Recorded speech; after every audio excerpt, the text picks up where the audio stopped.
5M TV Sénégal 5M TV ngir nag ngeen ñi mën a jot suñuy vidéo ci biir réew mi ak bitim réew da ngeen di abonné bu ko defee nag ngeen mën a jot bépp vidéo boo xam ne dugal nañ ko ci 5M TV Sénégal. liggéey bi moom laal suuf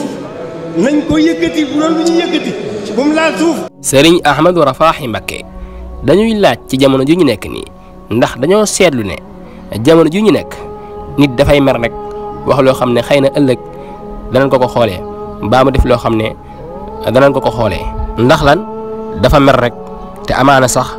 bu géefee dana rëccu lam wax wala lam def lan ngay dénk ki nga xam ne dafa mer wala sax ki nga xam ne dafay defal ku mer. ku mer bu fekkee mu taxaw nañ ko buñ koy att buñ ko téye waaye nañ ko wutal ab siis na ko toogal fi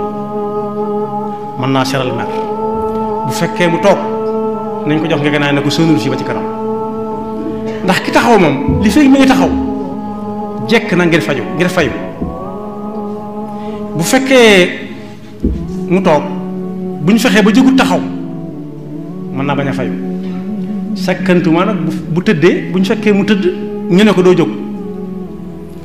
kon loolu lépp njàngale mu leer nañ la ci wax yonent bi sallallahu alayhi wa sallam ida gadiba ahadukum wa huwa qaimun falyajlis